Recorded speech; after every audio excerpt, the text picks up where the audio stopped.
Well, hello, everybody. My name is Dan Powers from Serious Computer Solutions, and today I'd like to talk to you about the Windows 11 adoption leveraging your BigFix platform.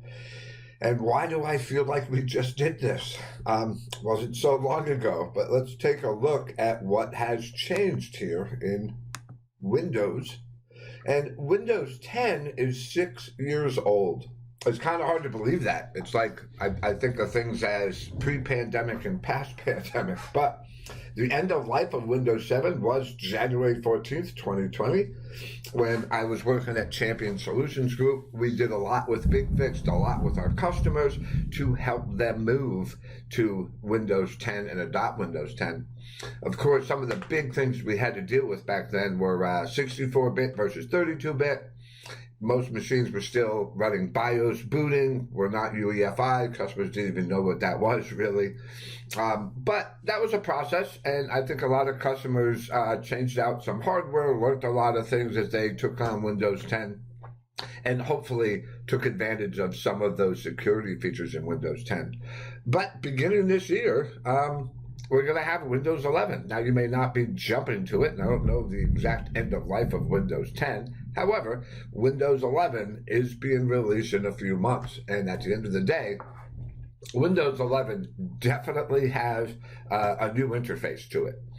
Dare I say it looks a little Mac OS-ish. So my point being is, as a company, if you manage hundreds, if not thousands of devices, you're going to want to know, all right, am I prepared to move to Windows 11? When am I moving to Windows 11? Don't get yourself caught up like a lot of customers did a couple of years ago with the end of life of Windows 7. Be ready to adopt your Windows 11 platform. So with that, I wanted to ask, well, what is the Windows 10 to Windows 11 journey? And with that, we just simply had to go to Microsoft, ask the questions, and I think whether we use BigFix, SCCM, Intune, Delcase, Tanium. Here at Sirius, I run BigFix and Tanium, and we're going to show you how to do it with those, is we simply had to ask some simple questions, easy enough. 64-bit version of Windows 10, and to go to Windows 11, you need to be at the latest release, which is 2004 or above. 4 gigs of memory, which I assume most of your machines out there have that today. Of course, there still could be some exceptions. Most likely in production, you're going to want your machines to have more than 4 gig, but that is the minimum requirement. A minimum of 64 gigabytes of disk space. That, again, should be easy on any modern devices, but you're going to need at least that space and free space to move from Windows 10. So some people could have an issue there, and it'd be nice to know which ones do it.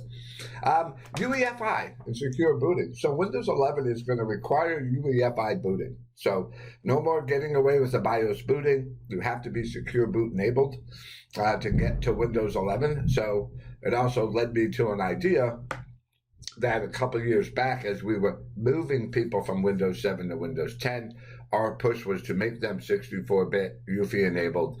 However, we always had the option of turning on secure boot at the time. So I'm curious now how many clients have made that a policy now that it's going to be a requirement under Windows 11. So we're gonna see. A couple of things. TPM 2.0. This is probably the biggest change. Of course, with secure boot, UEFI, you need that TPM chip. So TPM 2.0 is the latest release. I did go and Google different manufacturers, vendors. They did seem like they were scrambling the last couple months to update BIOS updates to get up to the 2.0 standard of TPM. So my guess is this is an area where a lot of you may struggle. You may have secure boot on today. You may have Uefi booting. My guess is, however, your TPM version is going to be the 1.2 or 1.5. But we're going to run this on a couple clients and see what happens. And, of course, there's that DirectX 12 with a WDM version 2 driver to support the Windows 11 interface. So, with that, how do we know? How do we get that visibility? Well, of course, this video is around BigFix, so I decided, well, why don't we just take what we did for the Windows 10 automated migrations we did a few years back, pull all the information we needed to get to Windows 10, and just modify this to, honestly, figure out, well, how do we get to Windows 11? A lot of the same questions we're going to ask. Hopefully, we don't need to wipe machines anymore. However, if you did get away with keeping some legacy exception machines, hopefully that's on your radar to really get rid of those old 32-bit devices and really embrace 64-bit and into the modern architecture. But in some cases, there's always going to be some exceptions. With that, we dusted off what we had in our BigFix environment, and I ran it in my lab, and then I ran this for one of my customers as well, because they have a lot more endpoints than I do. And I wanted to go in and just see, well, what are the answers that we're seeing here? Alrighty, so if you noticed, real quick down here, if you're familiar with BigFix, I created a custom site, Windows 11 adoption. I have a bunch of my lab computers that are in here. And really, it was quite simple. Basically, I said just Windows machines are allowed in this site and no servers, right? So I want all my other Windows machines, whether they're running Windows 10, Windows 11, Windows 7, 8, whatever, I want to know. So I drilled into one of my set of questions, and again, if you ever played with this or seen my other videos a few years back when we migrated Windows 7 to Windows 10, a lot of this is going to be familiar to you. But it was based on those questions, right? So a couple things I want to point out. My OS version, right? Obviously, in my lab, I'm all over the place. But we know with Windows 11, we're going to have to be at that latest release, right? So that's going to be a precursor, and we're going to show you how to handle that in BigFix to make sure your machines are up to date before they make that switch to Windows 11. But it drives some of this other stuff. So, for example, that free disk space, right? This was very simple. It's just a BigFix analysis, and I can show you what that is. That really, let's go take a look at it real quick here. We can look at the details, and really what we're doing is this number right here. That's going to be the 65 gig of free space of the system drive, right? Whatever the drive that your current machine is booting off of, obviously that's where Windows 11 will get placed and upgraded to. So I need at least 65 megs free, 65 gig. I probably would make that bigger in a production environment. But again, I always start these assessments with what the vendor, in this case, Microsoft, told me the bare minimums are. So free space, okay. In here, it's all good. I do keep the OS install date. I do like it, especially when we do migrations. It's kind of nice to know, hey, when did I jump to Windows 10 at the time? Or in this case, coming out, when did I get to Windows 11? BIOS version, let's not worry about that at the moment. These numbers obviously are going to depend on the vendor, right? Some of these versions and numbers are kind of weird, but what is definitely more important is the BIOS date. And I'm going to show you that in a reason here in a second. A couple other interesting things, right? So in my lab, how many machines do I have actually secure booting? And not that many, a few. But for the most part, secure boot's disabled. But as we talked about with Windows 11, these have to be turned on, right? So again, if you have thousands of machines, and you may not be planning on going to Windows 11 come October, maybe sometime next year, but you may have a lot of work here, right? Same thing we're going to see with the BIOS states in a minute. So Uefi State, as I mentioned, Windows 10, I wanted all my machines to be in Uefi mode, right? But if you notice, not all of them are. I still have quite a few of my machines that are still, let's face it, I can even look at it this way, 35 in BIOS mode, and 10 of them are actually in Uefi booting, if you will, right? So, all right, fair enough. I got to switch those. I can do it, but again, that's going to be some work on my side. So obviously, they're not in the Windows 10 desired state because the machines that are not in Uefi mode, secure booting, and all that's not in my desired state, something I did. But the other one is what I really thought was going to be an issue was that TPM. So if you notice, I have quite a few different ones here. I can look at it there or as a total. How many are enabled? Most of my machines, how many are disabled? All right, that's kind of cool. right? So we're good on TPM, which is what I thought. The other thing to note, we're going to come back to TPM in a minute, but all my machines are 64-bit, so it's kind of cool. I don't have any 32-bit machines left in my lab, so I got out of that. My guess is in any company of size, you're going to still find some machines. But here's what I found interesting.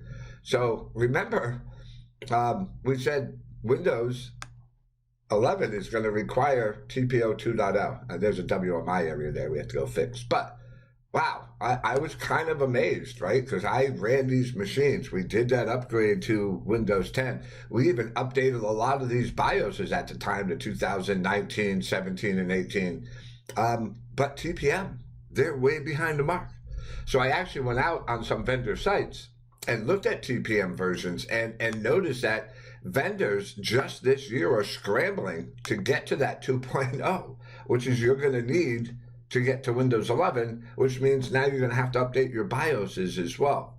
So at the end of the day, again, you may not be going to Windows 11 anytime soon, but you are going to want to look at this and figure out where do your machines sit today, what effort are you going to have to do, make sure you're upgrading to Windows 10 to the latest release, all of those little things, and you do want to run probably this report or assessment again to understand what your effort is going to be. So I was kind of amazed, and what I do is I drive it by this, what I call the W10 status. It's what I used during our Windows 7 to Windows 10 migration, obviously, but I think it will still work with the Windows 11 migration. And really, at the end of the day, it's either I have machines that are incompatible, right? So they failed. In this case, you can see this one failed disk space check. This machine failed something else, probably could have been 32-bit or whatever. He failed something, so it's not capable of going to Windows 10. And the same thing, we'll modify this to see if it's capable for Windows 11. But the idea is, hey, can I do an in-place upgrade? Sure. That means this machine's ready to go right to Windows 11. I can do an in-place disk upgrade, which means the disk most likely, yep, and look, has to change. So not only do I have to update the BIOS, I have to get it to 2.0, then I have to switch to BIOS to boot Uefi mode, and at the same time, once that's done, I actually have to change the disk partition from NBR to GPT, so that it will boot Uefi mode. But I don't have to wipe it. That's why this is in-place disk, which means I can do an in-place upgrade, but I also have to do an in-place. I have to switch the disk around to make this work. And then we have this in-place upgrade, which means, again, it's not where I want to be, and I can make that upgrade. I don't have to mess with the disk. So there's a couple of key words I use. One of the other things we don't see here is exempt. So, of course, hopefully that number of machines are going to be less and less, but I would think you'd still want to identify them. If you have a handful of machines, maybe they're on the production floor running your Kronos clock system or some old application that's still around and they're exempt from going to Windows 11, we can update this status. It ignores all the workflows and it reports back to us, which is kind of nice, which I'm going to show you when I ran this at a larger customer site, exactly what his results were, which is pretty interesting. And as I said, we some of these other ones are just spread out, checking the video RAM. We're checking to make sure it has the proper video RAM on the card, making sure it's passing at least that 4 gigabyte check. Again, I would probably up this in production to something a little higher, but we're starting with what Microsoft says we need. Same thing with the processor.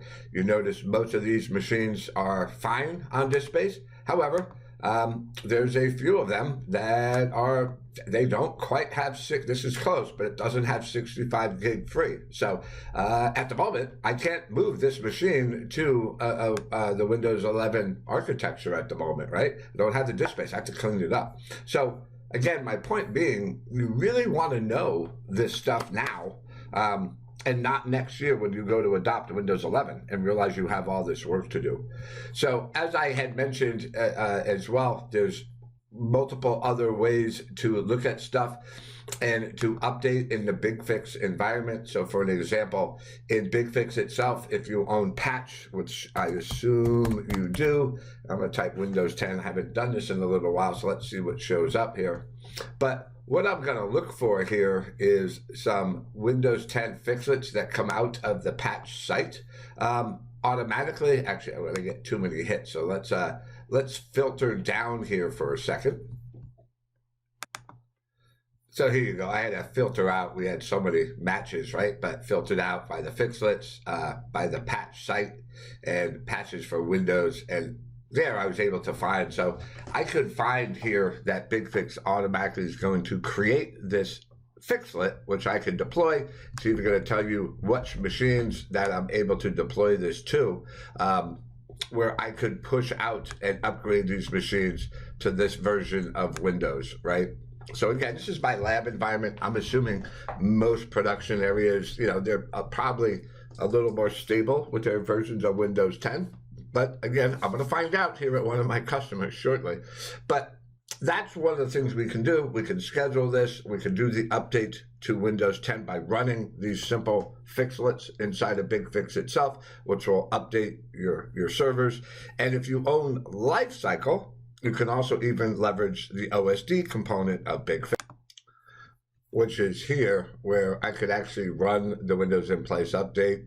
Now it lets me, once I upload the different images, right? I only have a couple in here, but if I have that new ISO for the 2004, and even at some point that Windows 11 ISO, when I upload it, I'm now able to leverage this particular fixlet itself. I can perform the upgrade. I can do it to check only. I can prepare only. So it's kind of cool. And that check only, for example, is validating. And I've run this during that deployment from Windows 7, if you will, to Windows 10, where we came in here and instead of just kicking off and doing the update, we did target validations.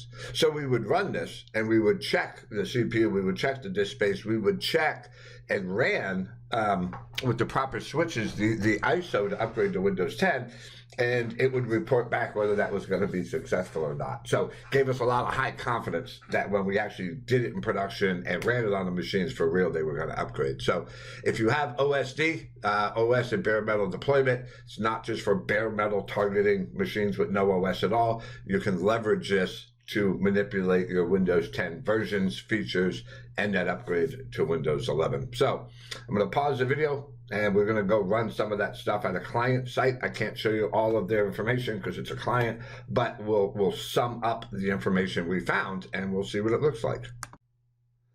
All right, folks. So as I mentioned, I was going to run this at a client of mine. Now, to be fair, we didn't do his whole environment. We did like 1/3 of it where we targeted, but I'm imagining these numbers are going to run through. So again, pretty good job. Most machines are Uefi enabled, still some with BIOS, but as we feared, TPM versions, I was surprised actually how many are still 1.2, quite a few 1.5, TPM 2.0, but what's interesting is the BIOS years don't go back that far. And again, if I look at the raw data, and I don't want to share all their data, just a summary, but even some of the vendors that have BIOS dates of 2019, which was kind of when we did their Windows 10 upgrade, they're in the 2.5, one or two and 1.2. So, man, you really have to update the BIOS. That's something that you're going to have to do to get to TPM 2.0. Secure boot. Okay, well, not as many as I was hoping that were actually running secure boot. They're at least Uefi enabled, so switching to secure boot would be fairly easy to do.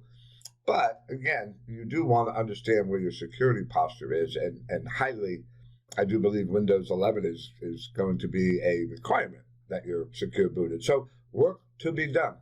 Windows versions, we got some in the green. Obviously, these guys can go. That one, most of them are at 1909 in their environment. I know talking to them during the pandemic, people going home, they didn't aggressively keep the desktops up to date, something that they're going to have to deal with. But hey, again, long way to go before they adopt Windows 11. And an interesting part, he was surprised that load disk space drive, because they should be using OneDrive, and that was an adoption that they had moving to Windows 10 and Office 365. So kind of interesting. I'd have to dive in deeper. What is taking up the space? Currently, the system drive is needs to have some tools run on it. Again, we could do that with BigFix, clean up that system drive so they could actually run Windows 11. And for the heck of it, I just kind of looked at the hardware vendors. I know when we originally did it, they had a lot of machines that were incompatible. They did have to buy new hardware, get rid of some of that old stuff, and they kind of standardized on Lenovo. But I see some Microsoft Surface Pros out there, so I didn't run the full suite. You know, we didn't really look for 32 versus 64-bit. I think we probably would have found a couple because he knew there were some exception machines, like we said. But interesting enough, you know, it's going to Windows 11 isn't just going to be a walk in the park. There's going to be some work you're going to have to do. And I just think you're going to want to know this information sooner than later. So, again, if you need any help, please let us know here at Sirius. We would love to help you no matter what tools you're using on your journey for Windows adoption to 11 and the whole Microsoft Office 365 suite in general. Again, my name is Dan Powers. I appreciate the time you spent with me today. Have a great day.